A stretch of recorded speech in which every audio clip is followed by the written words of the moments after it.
Bonsoir à toutes et à tous, bienvenue dans votre nouveau rendez-vous sportif sur Alove TV. La Coupe du Monde 2026 continue de faire vibrer les supporters à travers le monde. Avant même le coup d'envoi entre Haïti et l'Écosse, l'ambiance était déjà électrique à la place Boyer, Pétionville. Des centaines de supporters vêtus des couleurs bleues et rouges ont envahi les lieux plusieurs heures avant la rencontre pour soutenir les Grenadiers dans leur grand retour sur la scène mondiale. Pour l'occasion, plusieurs DJ se sont relayés aux platines afin de faire monter la température, tandis que la célèbre 4x4 Tabou Band a assuré l'animation tout au long de la soirée. Chants, danses, drapeaux haïtiens, vuvuzela ont transformé la place Boyer en véritable fan zone à ciel ouvert.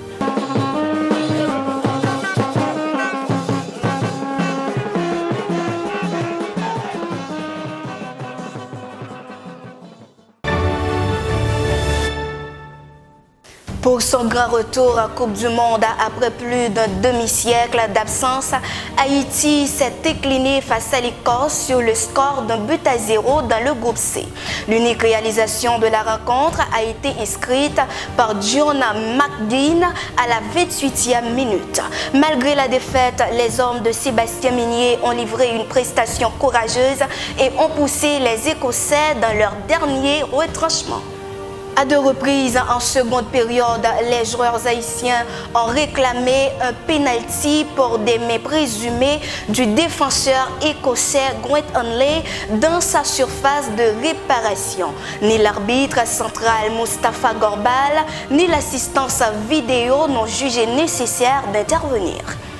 Après la rencontre, le capitaine haïtien Johnny Placide a exprimé son incompréhension face à cette décision, estimant que son équipe méritait davantage de considération. Sur les réseaux sociaux, de nombreux supporters haïtiens ont dénoncé ce qu'ils considèrent comme des décisions favorables à l'Écosse. Les mots arbitre, VAR et injustice ont largement circulé parmi les réactions d'après-match.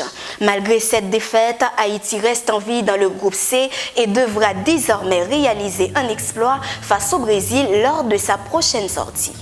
Résultat complet du dimanche 14 juin, mesdames et messieurs, plusieurs rencontres étaient au programme hier. Groupe E, l'Allemagne a envoyé un message fort au reste du monde en écrasant Curaçao par 7-1.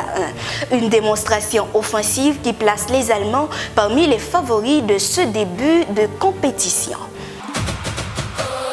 Dans l'autre rencontre du groupe, la Côte d'Ivoire a battu l'Équateur 1-0 et prend une option intéressante pour la qualification.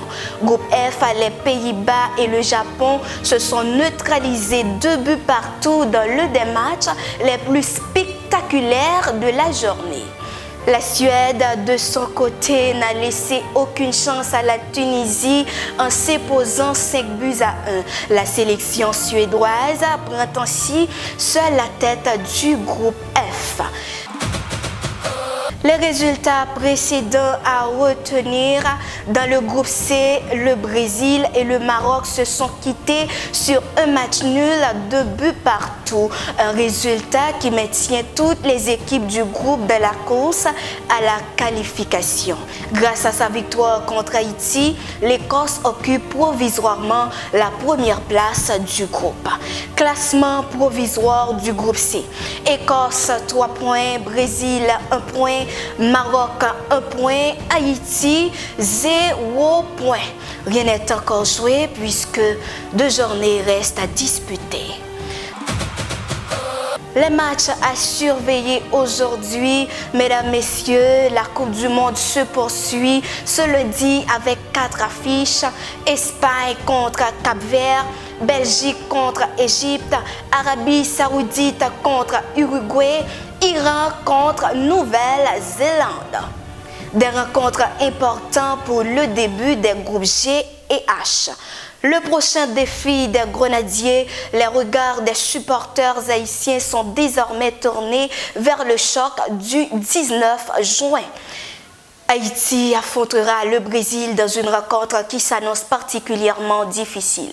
Les Grenadiers devront impérativement obtenir un résultat positif pour conserver de réelles chances de qualification avant leur dernier match contre le Maroc. Malgré la défaite face à l'Écosse, plusieurs observateurs ont salué l'engagement, l'intensité et l'organisation de la sélection haïtienne qui a démontré qu'elle avait sa place parmi les meilleures nations du football mondial. C'est la fin de ce journal des sports consacré à la Coupe du Monde 2026. Merci de votre fidélité à Aleuve TV. Rédaction Southbands Morissette, réalisation Isaac Dorvilus. Betty Geffrard, votre présentatrice. Bonne soirée à toutes et à tous et vive le sport.